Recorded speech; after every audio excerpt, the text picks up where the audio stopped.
when those that you share a country together with will choose to sit down with bandits, having dinner, eating iftar, okay, and eating what we call sare together, claiming that they want to relate, they want to have a peaceful coexistence with bandits, then you will know that we are not from the same roots. We are not destined to live together.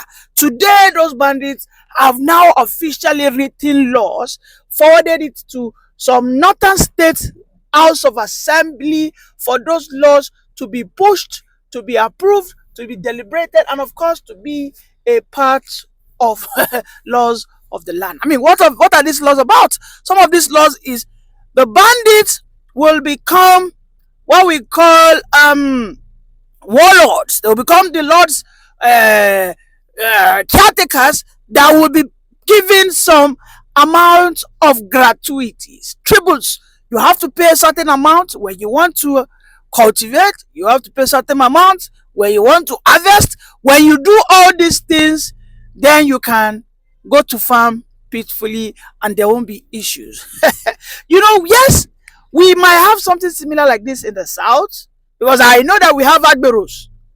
All right, but you will not see the agberos growing to that level of boldness that they will be demanding the state governors to include this their illegal right in the constitution of the land.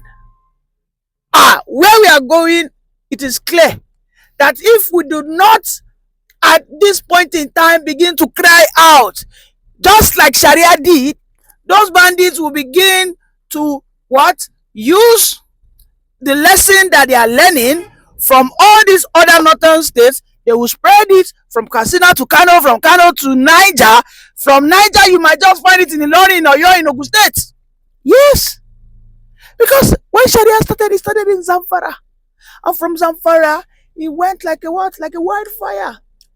How many states now? I think, is it 13 states in the north are fully Sharia practicing states. You don't go in there and say anything. The laws of the constitution will be pended for you to suffer the Sharia laws. The Sharia penal laws will be meted on you and nothing can you do about it. I mean, you all know the stories of Deborah. You know the story of Rhoda. You know the story of Sunday Jackson. A lot of them. Why is Tinubu the Minister of Defense? Why are they setting us up for the day of doom? Why? Why would the bandits begin to write laws? I've never seen this before anywhere. Are we in the Wild Wild West? Even the likes of Tompolo, regarding how influential they become, they never had that audacity to write to the State Assembly that these are the laws we give you, push it, institutionalize it, then you can have peace. I don't think you know what I'm talking about. Listen to this, then we'll continue the analysis. What's going on in this country? Look, there are attempts by interests to take over huge territory, part of Nigeria, part of Chad, part of Cameroon, part of Niger, and turn it into the global headquarters of terror. Those in intelligence circles know this. I'm saying this publicly now. A lot of people know this. We must never allow that kind of thing to happen.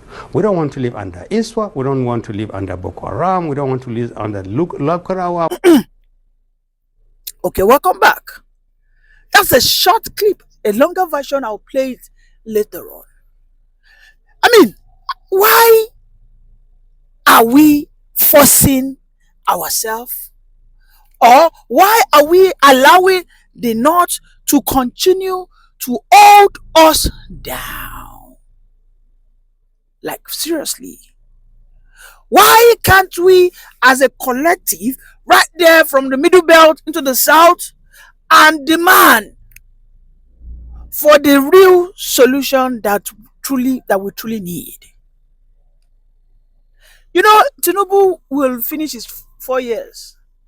And if he wins, of course, he will finish his 8 years.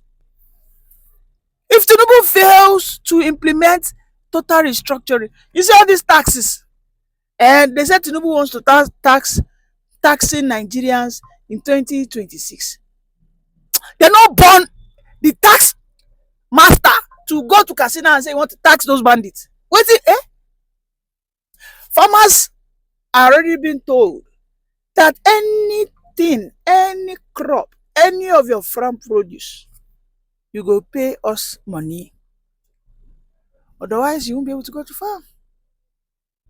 Otherwise, if you go to farm, you will not be able to harvest your farm produce. And the tax laws is meant to capture all the nooks and cranny of this country. Tell me, can Ayodele Ayodele, you know, can he tell us that those ah, I'm not in any way exonerating the Agberos, oh, but at least you can still tell Agberos I will not pay you and nothing will happen. Yes, you can stand on your ground. The Omoniles, those that are called Omoniles, these boys that will come and meet you, they claim that they are the locals within the territories. Okay? In most instances, they will not come with terror, they come with dialogue. If you go to see their ballet that is institutionally recognized, which is the traditional leader, you pay them and they let you be. But this ones in the north, they are the one dictating. Imagine it is Omonile that is dictating for the ballet. Like an Omonile will now start dictating from Sanwo-Olu in Lagos. Start dictating for Seyi Makinde in Oyo State. You also what Seyi Makinde did to auxiliary. Is there any governor in the north that will say they cannot? And mind you, they were the one at Ab Initio that fed these snakes. They welcomed these baby terrorists that have now become monsters of a terrorist today. They were the one. Yes, General Musa said it. General Musa gave a very comprehensive story of how the North welcomed these people, how as at then they were covering them, feeding them, giving them shelter. But today it has become a bone in the neck. Like they can't spit it out, they can swallow it. It's just a matter of time, oh. It's a matter of time these people might overrun. They might overrun some northern states. Donald Trump wants to help. You guys said no. Shegumi said no. Ezezaki said no. Ezezaki even said that these people are our sons. Hey, wahala. Like wahala. And we think we are in one nation. How will I give birth? And I will send my child not to go to a Western education school. I will just go and hand him over to one sheikh whom I do not know what he is, integrating, inserting, brainwashing my son off. Now, in the coming years, I will see that son become something else. But I will not be able to call him out. This is exactly what is happening. Yes. They are complicit. Most of them know these people. I mean, the military have always said it that under Buhari back then, that they are always told that do not unalive bandits. That's what they told them. In fact, a general shared a story, and that general has been dismissed, by the way, now. He said they captured about, 8 to 10 bandits, these terrorist Fulani bandits. They took them to where the judgment should be passed. And in less than a month, they met those some bandits back in the theater of war. And they captured some of them. This time, the general did not even waste his time returning them back. Maybe they will go and face any form of judgment. he took laws into his hand. And for that reason, Buhari dismissed him. When the likes of Reverend Dakomo will come out with his full chest and say that there is a reintegration of bandits, that he is 100% sure, beating his chest, that the bandits have been absorbed into the Nigerian army, that this thing cannot be sorted unless, of course, the Nigerian army is purged. At this stage, do we think anything can be done? Like, sincerely? That an external force must come. In fact, this stage, the external force cannot purge anything.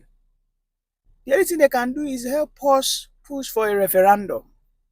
Let Nigerian people ask if they want to remain like this or they want to go. Should we stick to this one Nigeria that we have, or should we go for a 6, 8 state solution, or let us say 2 state solutions? The northern part, then we have the mid-south part, middle belt, mid to southern part of Nigeria. We can't continue to be deceiving ourselves. They are talking about tax 2026. Who won't go tax bandit? These are people, you know how much they collect for ransom. So you mean that when the tax comes, when the tax laws are now implemented, this government is still yet to solve this issue of insecurity? And I am asked to pay 30 million for ransom. So the taxpayer will come and collect 30 million for me. But the bandits that collected the 30 million to release my whoever, God forbid, he will go scot-free. Tinubu should just understand that every economic gains he has are temporary. What we need is the foundation to be rejigged. It must be rejigged, that foundation. They need to restructure it, rebuild it. Cannot be deceiving ourselves. Nigeria, we cannot continue to be deceiving ourselves.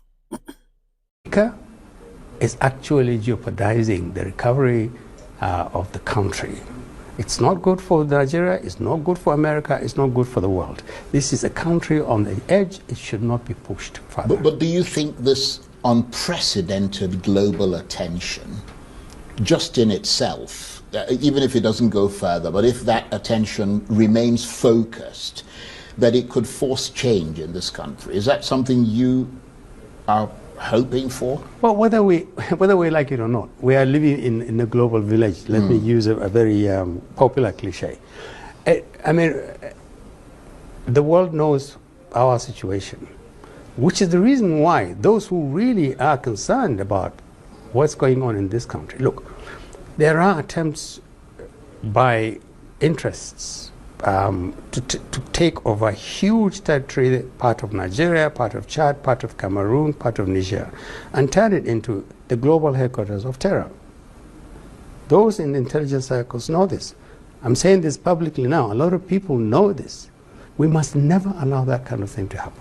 We don't want to live under ISWA. We don't want to live under Boko Haram. We don't want to live under Lokarawa. We don't want to live under IPOB. We want to live. Nor do we want to live under the Americans. Exactly, and we don't want an American. We want. And America has been our friend, for goodness sake. The point I'm making is we shouldn't fall out. This is the time when a real friend will come over and say, listen. This thing has gone on for too long. What can we do?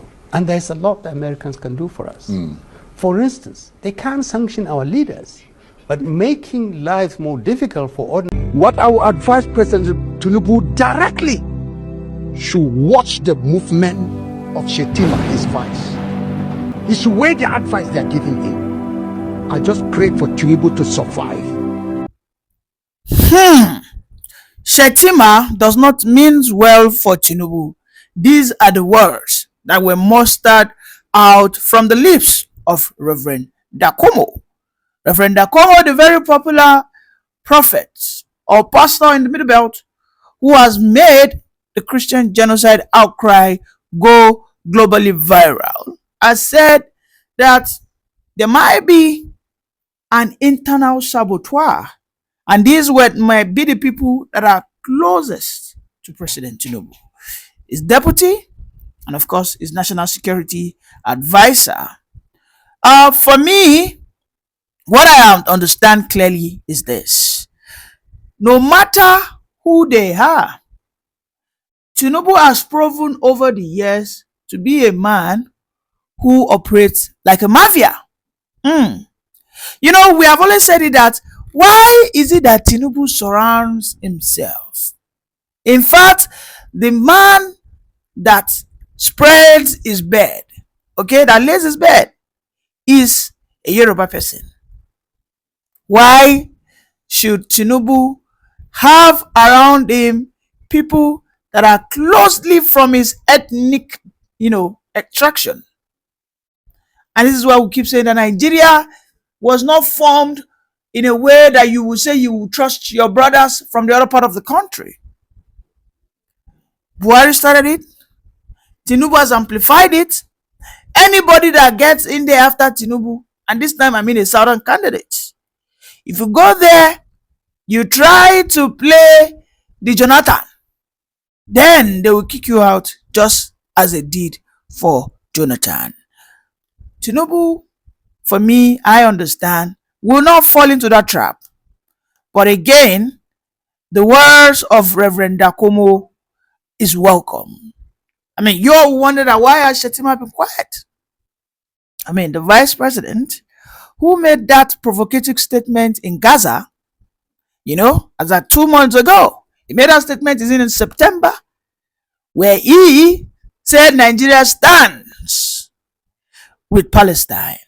Nigeria stands with Gaza. He never watched or he never take a look that in the Nigerian contraption that there are Christians who are not, yes, I mean, today we know that Christians are minority, but I mean, they are still large in numbers. If we have, for instance, maybe 100 million Muslims, then we will probably have about 60 to 70 million Christians. So you cannot just go to United Nations in the United States of America and openly say that you stand with Gaza. I mean, this is what has led to this place. This is why Tinubu has been battling the issue of Christian genocide. This is why we have not seen these northern politicians that are closer to Tinubu to come out and say, yes, indeed, there is a genocide and we will do everything possible to wipe it out. You can see that Shetima cannot speak directly against the House of Rep members. He cannot. He's quiet. You know why?